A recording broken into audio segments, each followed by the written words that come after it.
నమస్కారం, మీరు చూస్తుంది ఐ డ్రీమ్. నేను మీ కీర్తి. ద్వాదశ రాశుల వారికి ఒక్కొక్క రాశికి ఏ శ్లోకం ఆపాదించబడుతుంది, దాన్ని ఎలా పఠించాలి, ఎవరెవరికి ఏది సెట్ అవుతుంది అన్న విషయాన్ని మనకి తెలియజేయడానికి నాతో పాటు ప్రముఖ ఆస్ట్రాలజర్ బ్రహ్మశ్రీ గోరుగుంట్ల సురేష్ బాబు గారు ఉన్నారు. నమస్తే అండి. కీర్తి గారు నమస్కారం అండి. నాకు తెలిసి ఎక్కడ కూడా ఇది వినలేదు, నేనైతే మొదటిసారే వింటున్నానండి. ద్వాదశ రాశుల వారికి మన భగవద్గీత ఆధారంగా ఒక్కో శ్లోకం పఠించే అవకాశం ఉంది. అంటే భగవద్గీత అంటేనే ఈ కర్మఫలాన్ని దహింపజేసేది అని అంటూ ఉంటారు కదా. సో కొత్త కాన్సెప్ట్తో వస్తున్నాం, అందరికీ కూడా ఉపయోగపడాలని మనస్ఫూర్తిగా కోరుకుంటున్నానండి. చాలా సంతోషం అండి. ఇది నాకు కూడా చాలా ఇంట్రెస్టింగ్ ఈ టాపిక్ చేయాలని ఎప్పటి నుంచో అనుకుంటూ ఉన్నాను నేను. మనకేం చెప్తానంటే భగవద్గీత ఫలశ్రుతి అని ఉంటుంది. అందులో భగవద్గీత ఏ ఒక్క శ్లోకం చదివినా కానీ చాలా అనంతమైన పుణ్యం వస్తుంది అని మనకు చెప్తూ ఉంటారు. రెండోది, భగవద్గీతలో ఉన్న ఫిలాసఫీని కొంచెం అంటే భగవద్గీతలో 18 అధ్యాయాలు, దాదాపు 730-750 శ్లోకాలు సుమారు ఉంటాయండి. చాలా చాలా విషయాలు అందులో చెప్తూ ఉంటారు. కాసేపు ధ్యాన యోగం అని, సాంఖ్య యోగం అని, తర్వాత ఇలా ఒక్కొక్క యోగం అన్నీ చెప్పుకుంటూ వెళ్ళిపోతూ ఉంటారు అనమాట. కొన్ని వచ్చేటప్పటికి చాలా మునులు, మహర్షులు, పెద్ద పెద్ద వాళ్ళు పాటించడానికి ఉపయోగపడతాయి. కామన్ వాళ్ళకి అర్థం కావు. త్రిగుణాలు, త్రిగుణాత్మకం, ఇవన్నీ చాలా పెద్ద పెద్ద వర్డ్స్ అనమాట. అవి అర్థం చేసుకోవడానికి చాలా మందికి చాలా కష్టంగా ఉంటుంది. ఎన్నోసార్లు భగవద్గీత 15 సార్లు 20 సార్లు గురువుల దగ్గర నేర్చుకుంటే వాటి మీనింగ్ అర్థం అవుతుంది. ఒకటి, ప్రాక్టికల్గా దాన్ని ఎలా చేయాలి, అసలు ఎక్కడ అప్లై చేయాలని తెలుసుకోవడం ఇంకా కష్టం. కొంతమంది ఓన్లీ థియరీ చెప్పి వదిలేస్తూ ఉంటారు. కొంతమంది మరి రియల్ లైఫ్లో ఎలా తీసుకోవాలని కూడా ప్రాక్టికల్ అప్లికేషన్ ఉండాలి కదండి. ఏ శాస్త్రానికైనా సరే నిజ జీవితంలో అప్లై చేసి దాని ద్వారా ఫలం పొందినప్పుడు దానికి యొక్క విశిష్టత పెరుగుతూ ఉంటుంది. సో ఇందులో ఏంటంటే సూక్ష్మలో మోక్షం అన్నట్లు సింపుల్గా కొన్ని వర్డ్స్ని మనం తీసేసుకొని, లేదంటే కొంత ఫిలాసఫీని మనకు నచ్చిన ఒక చిన్న సెంటెన్స్ని మన బుర్రలో పెట్టుకొని నిజ జీవితంలో దాన్ని అప్లై కనుక చేసుకుంటూ వెళ్ళిపోతూ ఉంటే ఎంతో ఫలితం వస్తుంది అంటారు. అందులో భగవద్గీత మనకి ఫలశ్రుతిలోనే ఒక శ్లోకం ఉంటుందండి. ఏమని చెప్తారు అందులో? గీతాభ్యాసరతః సాముక్తః సాసుఖే లోకే కర్మణ అని చెప్తారు. అంటే ఈ లోకంలో చేసే కర్మలు గనక ఎవరైతే గనక పాటిస్తూ ఏమి చెయ్యాలి అని చెప్తారు మనకి. గీతాభ్యాసరతః, గీతాభ్యాసంలో చెప్పిన ఒక్క చిన్న తత్వాన్ని గనక అభ్యాసం గనక చేసుకుంటూ పోతూ ఉంటే సాముక్తః, వాళ్ళని ఎవరిని పట్టుకోలేరు. మనం ఈ గ్రహాలు కానివ్వండి, రకరకాల పీడలు కానీ ఎవరిని వాళ్ళు పట్టుకోలేరంట. అంతేకాకుండా సాసుఖీ, వాళ్ళు సుఖంగా ఉంటారు అంట. ఈ పట్టుకోవటం ఉండబట్టే మనకి ఇన్ని రకాల మన కాలసర్ప దోషం అంటాం, లేకుంటే శాపాలు అంటూ ఉంటాం, రకరకాల శని బాధలు అంటూ ఉంటాం. వీళ్ళందరూ పట్టుకుంటారు అనమాట. ఈ పట్టుకోలేరంట. అందుకని సాముక్త. ముక్త అంటే ఏంటి? Free bird. ముక్త means that is a free bird అనమాట. నన్ను ఎవరు ఆపలేరు. నా ఎయిమ్ కానీ, నా ఉద్దేశాన్ని కానీ, నా దృఢ చిత్తాన్ని కానివ్వండి, నేను వెళ్తూ ఉంటానా, నన్ను ఎవరు ఏమి టచ్ చేయలేరు. అన్టచబుల్ అంటారు చూడండి, అలా సాముక్త అంటారు అనమాట. రెండోది ఏమంటారు? సాసుఖే కర్మాణి. నువ్వు ఏ పని చేసుకో, యూ విల్ బి హ్యాపీ. చదువుకుంటావా? హ్యాపీ. మూవీస్ తీస్తావా? హ్యాపీ. మనలాగా కూర్చొని 10 మందికి మంచి చెప్తావా? హ్యాపీ. ఏ పని అయినా చేసుకో, అందులో నువ్వు హ్యాపీగా ఉంటావు. Unstoppable people. ఇలా చూడండి, ఇలా పవర్ఫుల్గా ఒక మనిషి తయారు కావాలంటే ఒక్క చిన్న తత్వాన్ని కనుక తీసుకొని ఇంప్లిమెంటేషన్ చేయగలిగితే అట్ ద సూపర్ బ్యూటీ ఉంటుంది. ఇంకా అర్థం చేసుకుంటే అలాంటి 700 శ్లోకాల్లో ఎన్ని రహస్యాలు చెప్పాడు. బట్ అన్నీ అందరికి కాదు. వాళ్ళ యొక్క యోగ్యతను బట్టి, వాళ్ళ యొక్క మైండ్ని బట్టి. కొంతమంది చదువు లేదు, ఏమీ లేదు, నాకు అసలు ఏం ఐడియా లేదంటాడు. నువ్వు చేసే పని చేసుకుంటావు, ఫలితాన్ని నాకు ఇచ్చేయి, ఫలితం గురించి ఆలోచించవాకు. ఈ ఒక్క పని అన్నా చేయగలిగితే యువర్ సూపర్. అసలు మనకి రిటర్న్ అవసరం లేదు, నా పని నేను చేసుకుంటూ పోతుంటే ఇంకేముంటుందంటే హ్యాపీ. నాకు ఎక్స్పెక్టేషన్సే 0, నేను చాలా హ్యాపీ కదా. సో ఇది మనం ఫైనల్గా అట్ ద ఎండ్ మనం ఏది బంధించకుండా, ఏది మనల్ని బాధించకుండా, ప్రతి నిమిషం మనం సుఖంగా హ్యాపీగా ఉండగలిగిన ఒక దిక్కు చూసి పవర్ఫుల్ బుక్ అనేది మనకు భగవద్గీత. అయితే ఇందులో రెమెడీస్ చాలా ఉన్నాయండి. మీరు అన్నట్లు విధంగా ఈ కాలమాన పరిస్థితుల ప్రకారం బిజీ లైఫ్లో అంతా మనం చదవలేం, అన్నీ అర్థం చేసుకోవడం కూడా కష్టం, కొన్ని మనకు అనవసరం కూడా, ఎందుకంటే మన యొక్క యోగ్యతను బట్టి చూసుకోవాలి. బట్ ద్వాదశ రాశుల వారికి వాళ్ళకి సహజంగా ఒక స్వభావం ఉంటుంది. మేషరాశి వాళ్ళకి ఈ స్వభావం, ధనుసు రాశి వాళ్ళకి ఈ స్వభావం, మీనరాశి వాళ్ళకి ఇలా, అలా ఒక్కొక్క స్వభావం. శ్రీరామచంద్రమూర్తి పుట్టిన కర్కాటక రాశి, ఆయన స్వభావం ఒక రకంగా ఉంటుంది. ఇలా రకరకాల స్వభావం, అంటే బై డిఫాల్ట్కి ఒక నేచర్ ఉంటుంది. ఈ నేచర్కి అనుగుణంగా అంటే వాళ్ళు స్వతహాగానే చేసేస్తూ ఉంటారు, దానికి ప్రాక్టీస్ అవసరం లేదు. బై డిఫాల్ట్ అది అందులో ఉండిపోతుంది అనమాట. వాళ్ళకి ఒక చిన్న వాళ్ళ సహజమైన స్వభావానికి సంబంధించిన కరెక్ట్ అయిన శ్లోకం భగవద్గీతలో చాలా ఉన్నాయి. బట్ ఒక్క శ్లోకాన్ని అర్థం చేసుకొని బై డిఫాల్ట్ నేచురల్గా ప్రాక్టీస్ చేసుకుంటూ వెళ్ళిపోతూ ఉంటే వాళ్ళు ఇందాక చెప్పిన విధంగా అన్‌స్టాపబుల్ ముక్త, అట్లానే మోస్ట్ హ్యాపీ పీపుల్ అవుతారనమాట. ఇప్పుడు మనం 12 రాసుల వారికి ఏ శ్లోకము తర్వాత చదువుకోవాలి, అది ఏ అధ్యాయంలో ఉంది, దాని మీనింగ్ కూడాను లైట్‌గా తెలుసుకునే ఒక విధానం మనం చేసుకుంటూను 12 రాసుల వాళ్ళ యొక్క స్వభావం ఎలా ఉంది జ్యోతిష శాస్త్రంలో అది కూడా వివరించారనమాట. రైట్. మేషరాశి వారికి ఏ స్వభావం, భగవద్గీతలో సూటబుల్ అయిన శ్లోకం ఏంటి, దాని మీనింగ్ ఏంటి చెప్పుకుంటే మనం ఇది చేసుకుంటాం.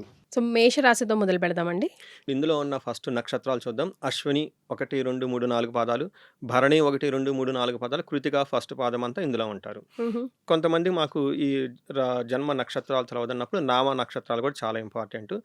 ఎవరి పేరైతే మోస్ట్ పాపులర్ పేరు గుర్తుపెట్టుకోండి. మోస్ట్ పాపులర్ పేరు అంటే కామన్గా పిలిచే వాళ్ళ యొక్క పేరు కనుక ఫస్ట్ లెటరు చూ, చే, చో, లా, లీ, లూ, లో, ఏ, లా, లో, ఆ అన్న అక్షరాలంతా వాళ్ళకు కూడాను అరుణు, ఓకే, లీల, ఇలా వాళ్ళ పేర్లు కనుక ఫస్ట్ అక్షరాలు కామన్గా పిలిచేవాళ్ళు.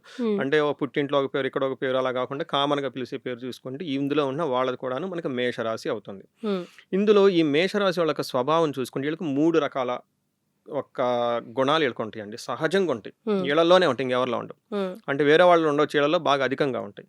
అందులో ఫస్ట్ ధైర్యం, దేనికి భయపడరు, దూసుకొని వెళ్ళిపోదామని చూస్తూ ఉంటారు. రెండోది యుద్ధ స్ఫూర్తి. ఈ రాశిలో ఉన్న వాళ్ళకి ఏంటంటే మేష పేరులోనే ఉంది, డి అంటే డి, అంటే వీళ్ళు రాజుగారు ఇచ్చిన ఆజ్ఞని శిరస వహిస్తూ రాజ్యాన్ని కాపాడటం కోసం వాళ్ళని త్యాగం చేసుకోవడానికి వెనకాడరు. అందుకని వీళ్ళు ఫ్యామిలీ మెంబర్స్ గురించి కానివ్వండి, వాళ్ళ గురించి కానివ్వండి రెస్పాన్సిబిలిటీ తీసుకొని ఫైటింగ్లు చేస్తారనమాట. అందుకని వీళ్ళు కొంచెం మొండిగా ఉంటారు. మేషరాశి వాళ్ళంటే పట్టుదలంగా ఉంటారు, మూర్ఖంగా ఉంటారు అన్న ఆలోచన కూడా ఉంటాయి. పాజిటివ్ సైడ్లో ఉంటుంది, నెగిటివ్ సైడ్లో కూడా ఉంటుంది. వీళ్ళు రాంగ్ డైరెక్షన్లోకి వెళ్ళిపోయారు అనుకోండి, ఏమవుతుంది, ఆ యుద్ధ స్ఫూర్తి అనేది the put their energy in the wrong direction. అప్పుడు ఏమవుతుంది, మొండోళ్ళు, మూర్ఖులు రాదు, చివరికి మళ్ళీ ఇబ్బందులు పడిపోతూ ఉంటారు అనమాట. ఇందులో ఉన్నవాళ్ళు అటు మిలిటరీలోను ఐపీఎస్ ఆఫీసర్లు గాను, పెద్ద పెద్ద రాజకీయ నాయకులు గాను ఉండేవాళ్ళు ఉన్నారు. అలానే నటోరియస్ క్రిమినల్స్ కూడా ఉన్నారు ఇందులో. అందుకని చెప్పేసి వాళ్ళ యొక్క స్వభావాన్ని సరైన డైరెక్షన్లో కనుక మనం చూసుకొని వెళ్ళగలిగితే సన్మార్గంలో వెళ్ళిపోయేసి చక్కగా గొప్ప వాళ్ళే అవకాశం ఉంటుంది.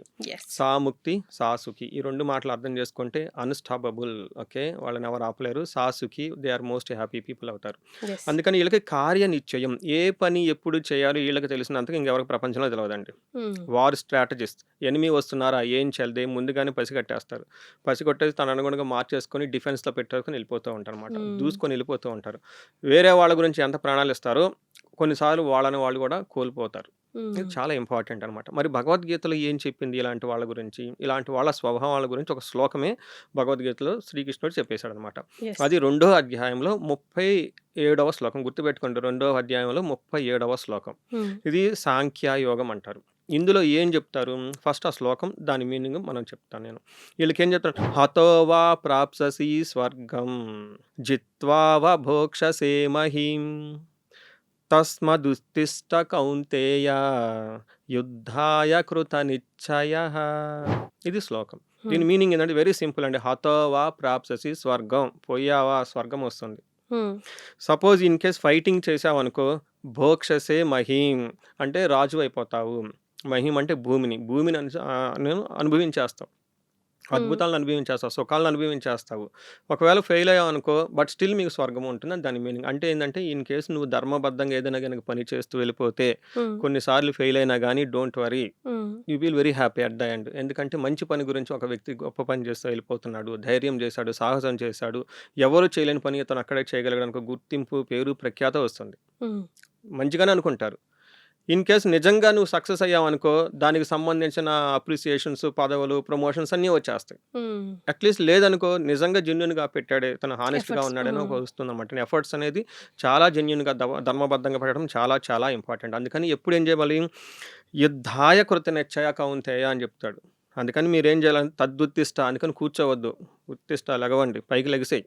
పైకి లెగిసి ఏం చేయాలి, యుద్ధాయ కృత నిశ్చయ, ఫైటింగ్ చేయడానికి రెడీగా ఉండి నువ్వు ధర్మబద్ధంగా ఫైటింగ్ చేసుకుంటూ రెడీగా వెళ్ళిపోతూ ఉంటే ఆల్వేస్ విన్నర్ అని ఇందులో చెప్తూ ఉంటుంది. అందుకని ఈ ఒక్క చిన్న శ్లోకాన్ని, ఈ యొక్క మీనింగ్ని అర్థం చేసుకొని వీళ్ళు ప్రతిరోజు ప్రతినిత్యం చదువుకుంటూ వెళ్ళిపోతూ ఉంటే, ఆ యొక్క తత్వాన్ని అర్థం చేసుకొని ప్రాక్టికల్గా పెట్టగలిగితే సాముక్త, సాసుఖి. సో ముక్త means unstoppable, we cannot stop them, ఎవరు స్టాప్ చేయలేరు. గ్రహాలు కానివ్వండి, ఎవరు ఇంకా మన అనేక రకాల పీడలు, వాళ్ళు వీళ్ళు శత్రువులు. కొంతమంది అంటారు నేను చాలా హార్డ్ వర్క్ చేస్తానని నాకు గుర్తింపు రాదంటారు. ఈ చిన్న ఫిలాసఫీని వాళ్ళు యాడ్ చేసేసుకోండి. మీ గుర్తింపు రాదు కాదు వాళ్ళకి గుర్తింపు మీరే తీసుకొచ్చేస్తారు. So that is a power అనమాట. మైండ్ సెట్ మారిపోతుంది. నీకు టైటిల్ కావాలో తీసేసుకో, ఏముంది, పొజిషన్ కావాలో తీసేసుకో, ఏముంది, ఇప్పుడు పోతుంది. సో బట్ మనిషికి వాల్యూ ఉంటుంది కదా, అది ఆ మనిషికే వస్తుంది అనమాట, టైటిల్కి రాదు. So they are redefine the things అని చెప్పుకోవాలి. అలా ఈ చిన్న శ్లోకాన్ని చక్కగా ఇలా కనుక ప్రతి నిమిషం ప్రతిరోజు చదువుకుంటూ వెళ్ళిపోతే, ఆ తత్వాన్ని అర్థం చేసుకుంటే, they are the good people, most happy people, most ఏమంటారు, achievable people in the life. Yes. So, వెంటనే ఎన్నిసార్లు పఠించాలి అనే క్వెషన్ వస్తది కామెంట్ బాక్స్‌లో. మాటల్లో చెప్పనే చెప్పారు. ఎవ్రీ సెకండ్ వీలైతే, ఎన్ని సార్లు వీలైతే అన్ని సార్లు. ముఖ్యంగా రోజుకొక భగవద్గీత శ్లోకం చెప్పుకొని ఇంటి ముందు ఏనండి, ఇంట్లో నుంచి బయలుదేరేటప్పుడు ఒక్క శ్లోకం కనుక చదివి వెళితే వాళ్ళకి మనకి ఏం చెప్తారంటే అండి, సప్త ఋషులు, ఓకే, హ్మ్. నారద తుంబుదాదులు సప్త ఋషులు, అలా మనకు మహర్షులు వీళ్ళకి సూక్ష్మ రూపంలో ఉండి గైడెన్స్ ఇస్తారు. హ్మ్. ఎందుకంటే ధర్మబద్ధంగా వెళ్తున్నాడు, ధైర్యంగా ఉన్నాడు, ఫిలాసఫీని బ్రెయిన్లో పెట్టుకున్నాడు, వాళ్ళు వచ్చేస్తారనమాట. ఎక్కడ భగవద్గీత ఉంటే అక్కడ నారదులు, తుంబురులు, యక్షులు, కన్యలు, రకరకాలు ఉంటారు కదండి, వాళ్ళు మొత్తం నాట్యం చేస్తూ ఉంటారంటే మీ చుట్టూ. వాళ్ళకి తెలియదు అది, హ్మ్. వాళ్ళు సూక్ష్మ రూపంలో ఉంటూ ఉంటారన్నమాట. ఆ ఫిలాసఫీని తీసుకుని వెళ్ళిపోతూ ఉండాలి. అంతేకాకుండా మనకు నవనాగులు అంటారు, హ్మ్. ఇంకే వాసుకి, తర్వాత ఆదిశేషుడు, ఇలా సర్పాలు అవి ఉంటాయి కదండి. ఈ సర్పాలు వాళ్ళకి వెళ్తూ ఉంటే కాపాడుతూ ఉంటాయి అని. ఇవి చదువుకొని వెళ్ళిపోతే చక్కగా ధైర్యంగా, ఉత్సాహంగా, ఎనర్జెటిక్గా ఉంటారు. బాగుంటుంది. యెస్. ఒక 41 డేస్ ఛాలెంజ్ లాగా తీసుకోండి. చాలా క్లియర్‌గా ఒక్కొక్క రాశికి సంబంధించి రాశి వాళ్ళ గుణగణాలు ఎలా ఉంటాయి, ఏ నక్షత్రాలు ఉంటాయి, ఏ పేరు గణాలు వచ్చేస్తాయి ఇందులోకి, అండ్ వాళ్ళకి ఏ శ్లోకం యాప్ట్ అది ఎందులో కూడా ఉంది. తర్వాత కూడా మీరు తీసుకొని చదివే విధంగా సురేష్ గారు ఎక్స్‌ప్లెయిన్ చేశారు. సో, అది తీసుకొని 41 డేస్ ఛాలెంజ్ లాగా తీసుకొని మీరు కంప్లీట్ చేయండి. ఎలా అనిపించిందో డెఫినిట్‌గా మీరు తిరిగి వచ్చి కింద కమెంట్ చేస్తారు. చేయాలని కూడా కోరుకుంటున్నాను.